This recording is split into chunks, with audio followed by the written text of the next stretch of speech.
নমস্কার, উত্তর পূর্বাঞ্চলের বিশেষ কিছু সংবাদ নিয়ে নর্থ ইস্ট নিউজে আপনাদের স্বাগত জানাই। আমি শর্মিষ্ঠা। মঙ্গলবার সকালে সদ্য নির্বাচিত হওয়া রাজ্যসভার সাংসদ কনাত পুরকাস্তকে আসাম মণিপুরী অপনবা মেইরা পাইবিলু মশাল মহিলা পার্টি এক প্রতিনিধিবৃন্দ দল উনার আর্যপট্টিস্থিত বাসভবনে গিয়ে গলায় উত্তরীয় পরিয়ে সংবর্ধনা জানান। এদিন আসাম মণিপুরী অপনবা মেইরা পাইবি লোক মশাল মহিলা পার্টির মুখ্য উপদেষ্টা মনিতন সিংহ বলেন, কনাত পুরকাস্ত মহাশয় সুদীর্ঘ বছর বরাকের রাজনীতির সঙ্গে সক্রিয়ভাবে জড়িত ছিলেন। এই প্রথমবারের মতো তিনি রাজ্যসভায় সাংসদ পাওয়াতে এই অঞ্চলের জনগণেরা বিশেষ করে উপকৃত হবেন বলে উনারা আশাবাদী। সেই সঙ্গে তিনি কনাত পুরকাস্তের সমানে উক্ত সংস্থা পক্ষ থেকে বরাক উপত্যকায় 30% নির্বাচিত পঞ্চায়েত সদস্য সংখ্যালঘু মণিপুরীদেরকে দেওয়ার জন্য আবেদন করেন। রাজ্যসভা সাংসদ কনাত পুরকাস্ত বলেন, প্রথমে ওনাকে আসাম মণিপুরী অপনবা মেইরা পাইবি লোক মহিলা মশাল পার্টি প্রত্যেক সদস্যদের প্রতি কৃতজ্ঞতা প্রকাশ করেন উনাকে সংবর্ধিত করার জন্য। তিনি আরও বলেন, উনারা যেসব দাবিগুলো উল্লেখ করেছেন স্বাভাবিকভাবে উনার প্রচেষ্টা থাকবে সেই দাবিগুলোকে পূরণ করার এবং প্রত্যেক ভাষাভাষী জনগোষ্ঠীর সার্বিক উন্নয়নকে মাথায় রেখে কাজ করে যাবেন বরাক তথা আসামের সার্বিক উন্নয়নের স্বার্থে। এদিন অন্যান্যদের মধ্যে উপস্থিত ছিলেন আসাম মণিপুরী অপনবা মেইরা পাইবি লোক মহিলা মশাল পার্টির কেন্দ্রীয় কমিটির সাধারণ সম্পাদক বিজয়া সিংহ ও দপ্তর বহনকারী মধুমিতা সিংহ, অমলা সিংহ, হেইতম্বি সিংহ, উদারবন্দ শাখার উপদেষ্টা নেপাল সিংহ, ব্রজনন্দন সিংহ, সমাজকর্মী সুধাংশু দাস ও জগন্নাথ রায় প্রমুখেরা। নর্থ ইস্ট নিউজের বিশেষ প্রতিনিধি হিফজুর রহমান বরবইয়ার প্রতিবেদন। নবনির্বাচিত আমরা রাজ্যসভার দ্বারা আমরা কর্ণাটকের কাছে আমরা আসাম মহিলা মাসাল পার্টি মণিপুর মাসাল পার্টির তরফটাকে আমরা সম্বোধন দেওয়ার জন্য আইছি। আজকে দাদার সঙ্গে আমরা সাক্ষাৎকার পাওয়াটাই আমার জন্য অনেক খুশি। আমরা আশা করছি দাদার কার্যকালে আমরা বরাকভ্যালি মণিপুরী সমাজ একটা দাদার কাছ থেকে সহযোগিতা এটা পাইমু। সঙ্গে আমরা দাদার কাছে আগেও আমরা অনুরোধ রাখছি এবার যে পঞ্চায়েত ইলেকশনও আমরা যেই এরিয়াগুলো আমরা মণিপুরি মাইনরিটি হিসাবে আছে এই জায়গাগুলো যেগুলো আমরা দিচ্ছি দাদার সহযোগিতা আমরা প্রত্যেক কনস্টিটুয়েন্সি আমরা কমপক্ষে 2টা করে আমরা পঞ্চায়েত প্রতিনিধিত্ব আমরা দেওয়া হোক, এইটাই দাদার কাছে আমরা একটা অনুরোধ রাখছি। আর আশা করছি দাদার শুভকামনা এবং আমরা দাদার সঙ্গে আমরা আগামী টেনিওরটা আমরা দাদার হাত ধরে আমরা আগবাড়িয়ে যেতাম। এইটাই অল আসাম মণিপুরি মশাল পার্টির পক্ষ থেকে আজকে আমাকে সংবর্ধিত করা হলো। আমি তাদের কাছে আমার কৃতজ্ঞতা প্রকাশ করছি এবং আজকের দিনে তারা তাদের বিভিন্ন দাবি দেওয়ার কথা এখানে তারা বলেছেন। স্বাভাবিকভাবে আমার প্রচেষ্টা থাকবে যে সকল জাতি জনগোষ্ঠী উন্নয়নের মাধ্যমে একটা সুন্দর আসাম যাতে গড়ে ওঠে সেই চিন্তাধারা নিয়ে আমি কাজ করব। প্রত্যেকের কিছু কিছু তাদের দাবি দেওয়া রয়েছে, সেই দাবিগুলি যতটুকু সম্ভব হয় সেই দাবিগুলি মেটানোর জন্য আমি আমার প্রচেষ্টা অব্যাহত রাখব। শহরতলির বেরেঙ্গা চতুর্থ খণ্ডের অন্তর্গত বাগাডোহর আব্দুল মুত্তাহির লেনের উপর দিয়ে বিদ্যুতের হাই ভোল্টেজ লাইন টানার বিষয়টি নিয়ে সরব হলো লেনের বাসিন্দারা। বিদ্যুতের হাই ভোল্টেজ লাইন বিকল্প রাস্তায় নিয়ে যাওয়ায় দাবি জানিয়ে ইরিগেশন বিভাগ ও এরিয়া জেনারেল ম্যানেজার এপিডিসিএল সহ স্থানীয় প্রশাসনের দৃষ্টি আকর্ষণ করে আপত্তিপত্র দাখিল করেছেন লেনের বাসিন্দারা। আজ সংবাদ মাধ্যমের সঙ্গে কথা বলতে গিয়ে তারা জানান, গত 3 মাস পূর্বে ইরিগেশন বিভাগের তরফে একটি প্রকল্পের কাজ শুরু করা হয়েছে, কিন্তু লেনের বাসিন্দারা এ ব্যাপারে মোটেও অবগত নন। মালিকাধীন পাট্টা মেয়াদি আব্দুল মুত্তাহির লেনে স্থানীয়দের অনুমতি ছাড়াই বিদ্যুতের একটি হাই ভোল্টেজ তার টানার জোর কদমে প্রস্তুতি শুরু করেছে ইরিগেশন বিভাগ। বিষয়টি কড়া ভাষায় আপত্তি জানিয়ে লেনের বাসিন্দারা বিভাগীয় অভিযন্তা ও ও এরিয়া জেনারেল ম্যানেজার এপিডিসিএল সহ স্থানীয় প্রশাসনের হাতে একটি আপত্তিপত্র তুলে দিয়ে অতি সত্বর বিকল্প রাস্তা বের করার অনুরোধ জানিয়েছেন। লেনের বাসিন্দারা জানান, আব্দুল মুত্তাহির লেনের উপর দিয়ে বিদ্যুতের হাই ভোল্টেজ লাইন টানা হলে সেখানের 40 থেকে 45টি পরিবারের আগামীতে বিভিন্ন সমস্যার সম্মুখীন হবেন। হাজার মানুষের চলাফেরায়ও ব্যাঘাত ঘটার সম্ভাবনা রয়েছে, কারণ আব্দুল মুত্তাহির লেনের স্থানীয়দের নানা পরিকাঠামো রয়েছে। এলাকায় আছে 2টি বিদ্যালয়ও। এই অবস্থায় হাই ভোল্টেজ লাইন টানা হলে এলাকার শতাধিক পড়ুয়ারা ও নানা ধরনের সমস্যার সম্মুখীন হবে বলে আশঙ্কা প্রকাশ করেছেন স্থানীয়রা। আব্দুল মুত্তাহির লেনের পাশেই আছে পূর্ত সড়ক, রয়েছে ইএনডি বাঁধও। ফলে সেখানে বিদ্যুতের হাই ভোল্টেজ লাইন না বসিয়ে লেনের পাশে থাকা বিকল্প রাস্তায় লাইন টানার আবেদন জানিয়ে প্রশাসন সহ বিভাগীয় কর্তৃপক্ষের দৃষ্টি আকর্ষণ করেছেন এলাকার জনগণ। নর্থ ইস্ট নিউজের বরাকবেলি ইনচার্জ সুরজিৎ চক্রবর্তীর প্রতিবেদন। আমরা বেরেঙ্গা চতুর্থ খণ্ড বাগাডর আব্দুল মুত্তাহির লেনের বাসিন্দা এবং জমিনের মালিক এবং অংশীদাররা বিগত 3 মাস পূর্বে এখানে একটা project PMKSY LI scheme, lift irrigation scheme চলছে আমাদের এই ক্ষেতের গ্রাউন্ডে, যেটার ইনফরমেশন আমাদের কাছে কিছুই নাই। কি বাজেট এলোকেশন এবং প্রপোজড হাই টেনশন ভোল্টেজ লাইনগুলো কিভাবে কোথায় থেকে যাচ্ছে, কোনো এনওসি নেওয়া হচ্ছে না। যেহেতু এই জমিনটা আমাদের মালিকানাধীন, হ্যাঁ, পাট্টাই জমিন, এখান থেকে কোনো কিছু এনওসি বা লিগ্যাল অ্যাকুইজিশন করা হয়নি। ফোর্সফুলি আমাদের প্রিমাইসেসে এন্টার হয়ে একটা হাই ভোল্টেজ লাইন নেওয়ার প্রস্তুতি চলছে, যেটার আমরা স্ট্রংলি অবজেক্ট করি। আর এটার অবজেকশন আমরা দাখিল করেছি সুপারিনটেন্ডিং ইঞ্জিনিয়ার প্রথমে এবং executive engineer irrigation, area general manager APDCL এবং ডিসি মহোদয়কে। যেহেতু কোনো ট্রান্সপারেন্সি নাই, অ্যাজ পার PMKSY গাইডলাইন্স অনুসারে এটা ট্রান্সপারেন্সি থাকা সত্ত্বেও আমাদের কাছে কোনো ইনফরমেশন নাই। এই নেরো লাইক প্যাসেজ গলিতে অন্ততপক্ষে দিনে 1000 মানুষ চলাফেরা করে এবং 40 থেকে 45টা family impacted due to high voltage line যদি ট্রান্সমিশন হয়ে যায়। এর নিচে ইনফ্রাস্ট্রাকচার রয়েছে আমাদের, কেন আমরা এই বাউন্ডেশনে আসবো? বিকল্প রাস্তা আছে, PWD রোড আছে, END ডাইক আছে, সেখানে আমরা নেওয়ার অনুরোধ জানাচ্ছি। আমরা প্রশাসনের দৃষ্টি আকর্ষণ করতে বলছি যে অতি সত্বর এই লাইনটা যেন সবার সুবিধার স্বার্থে সরকারি PWD রোড অথবা END ডাইকের উপর দিয়ে নেওয়া হোক। যেহেতু আমরা ভবিষ্যতের চিন্তা করে আমাদের বাড়িঘর বাচ্চা কাচ্চা যারাই রয়েছেন না এখানে, এরা ভয়ভীত হয়ে রয়েছেন। পাশেই 10 মিটার দূরে একটা LP স্কুল রয়েছে, আর এই সামনে PWDর সংলগ্ন একটা হাই স্কুল রয়েছে, যেটাতে অন্তত 300 জন ছাত্রছাত্রী পড়াশোনা করে। ঠিক এর উপরে দিয়ে তারা হাই টেনশন লাইন নেওয়ার প্রস্তুতি, আমাদের ঘর বাড়ির সমস্ত কিছুর উপর দিয়ে টানার প্রস্তুতি নিচ্ছে। প্রজেক্ট থেকে only 50 metre away existing electric pole রয়েছে ডাইকের উপরে, মানে সরকারি রাস্তার উপরে। সেখান থেকে লাইনটা নিলে খুবই সুবিধা হতো। আমাদের সরকারের প্রতি এটাই দাবি যে অতি সত্বর এই লাইনটারে রিরুট করার প্রস্তুতি নেওয়া হোক। ভয়ভীত হয়ে রয়েছি, যেহেতু এটা আপনি দেখতে পাচ্ছেন শুধু 5 ফুট ওয়াইড একটা প্যাসেজ, এই প্যাসেজের উপর দিয়ে গেলে আমরা ভয়ভীত হয়ে আছি। যেমন ঘর বাড়ির উপর দিয়ে এই ধরনের হাই ভোল্টেজ লাইনগুলো ছিঁড়ে ছুটে পড়লে আগুন লেগে যায়। যেহেতু আমাদের কাছে বিকল্প পরিপূর্ণভাবে রয়েছে, তবে কেন এই প্যাসেজে দিয়ে ফোর্সফুলি এন্ট্রান্স করলো?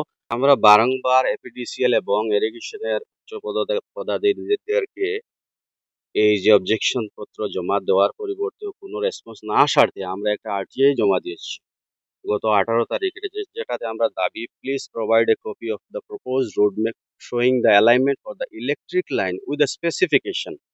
Number 2, whether any private land including homestead land or common pathways are to be used during installation of said power supply line.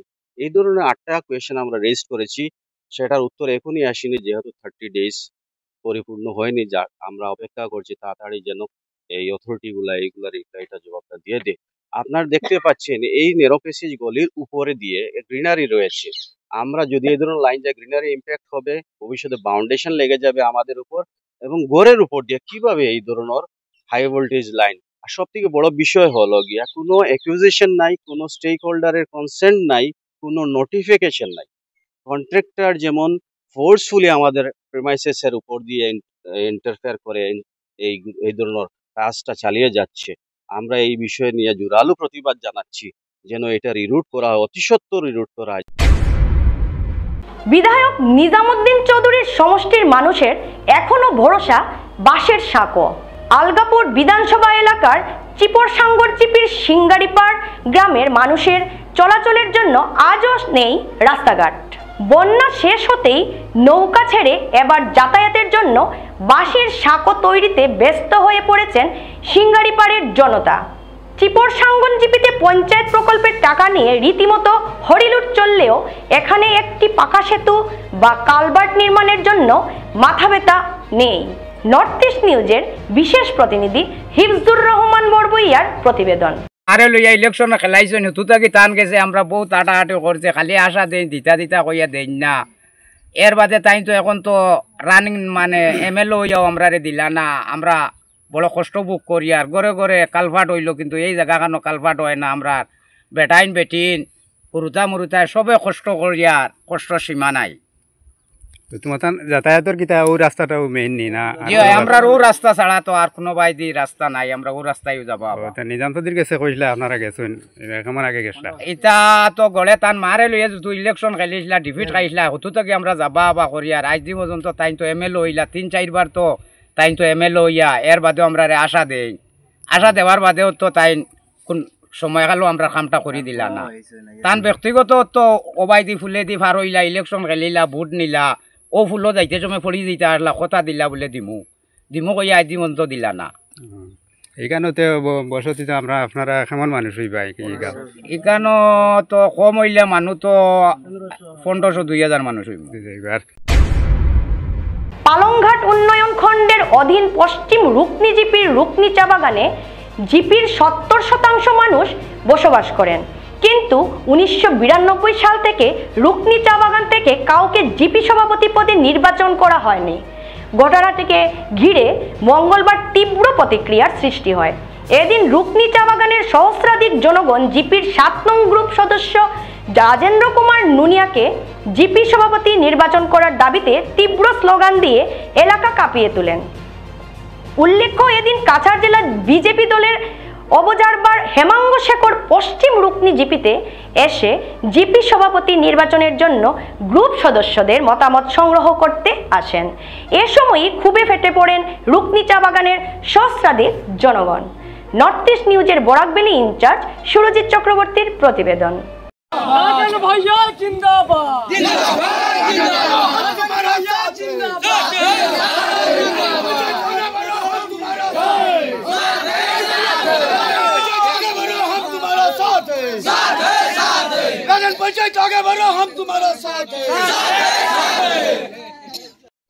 हमने रिजाइन दे दिया, जमीन पार्टी छोड़ दे दिया, पक्का बात है।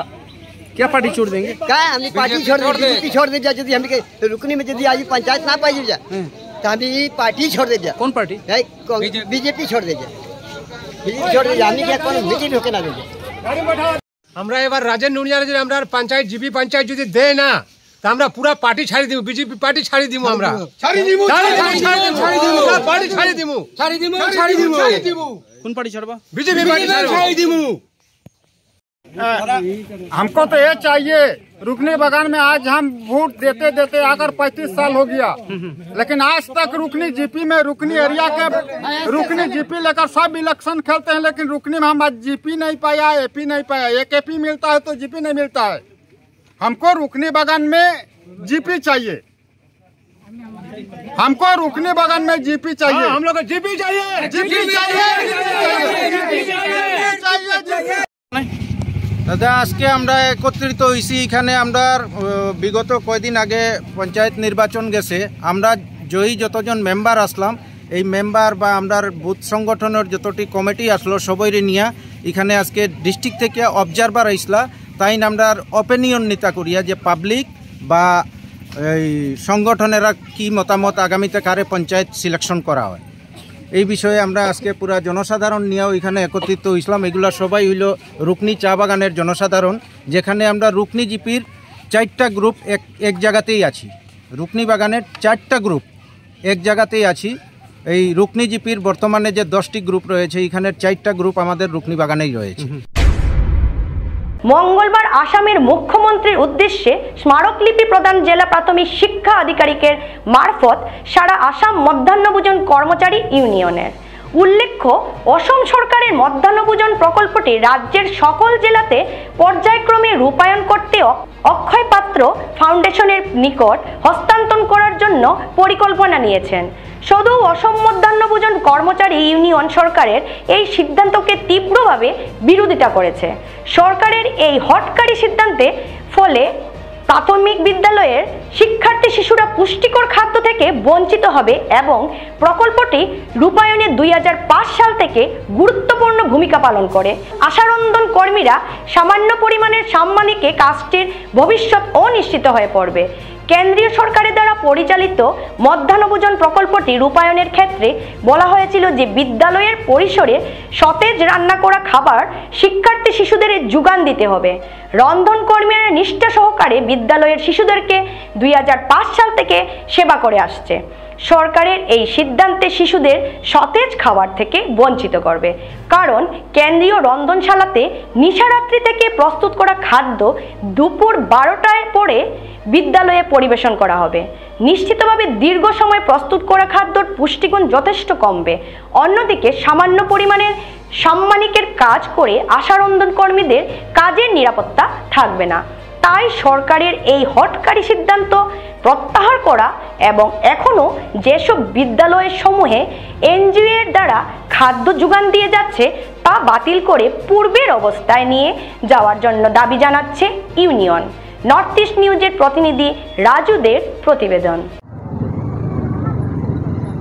আজকে সারা রাজ্য জুড়ে সিআইটিউর অন্তর্ভুক্ত সারা আসাম মধ্যাহ্নভোজন কর্মচারী ইউনিয়ন তারা আজকে প্রতিবাদে সামিল হয়েছে। সারা রাজ্যে মূলত বর্তমান আসাম সরকার এই মধ্যাহ্নভোজন প্রকল্পটিকে সরকারি প্রকল্প থেকে এটাকে আবার এনজিওর হাতে তুলে দেওয়ার যে সিদ্ধান্ত নিচ্ছে সেটার প্রতিবাদে আজকে রাজ্য জুড়ে বিক্ষোভ হচ্ছে। এখানেও শিলচরেও আমাদের সমস্ত মধ্যাহ্নভোজন কর্মচারীরা আজ এইখানে এই এলিমেন্টারি অফিসে আমরা মেমোরেন্ডাম দেব এবং এইখানে আমরা বিক্ষোভ প্রদর্শন করছি যে কোনোভাবেই যেন এই প্রকল্পটিকে ব্যক্তি মালিকানায় অর্থাৎ এনজিওর হাতে তুলে দেওয়া না হয়। সবাই জানেন যে এর আগেও 2-3 বছর আগে এই প্রকল্পটিকে এই এনজিওর হাতেই তুলে দিয়েছিল বর্তমান রাজ্য সরকার এবং তার পরবর্তীতে সাধারণ মানুষ ভুক্তভোগী হয়েছেন।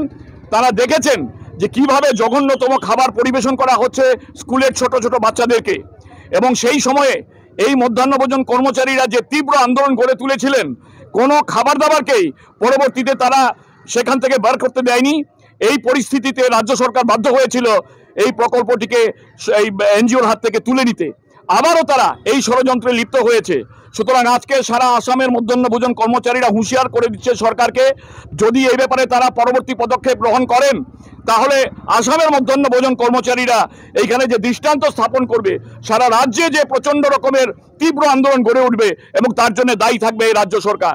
কোনো অবস্থাতেই মধ্যাহ্নভোজন কর্মচারীরা এই প্রকল্পকে এনজিওর হাতে তুলে দিতে দেবে না এবং সিআইটিউ সারা রাজ্যে এদের সঙ্গে আছে।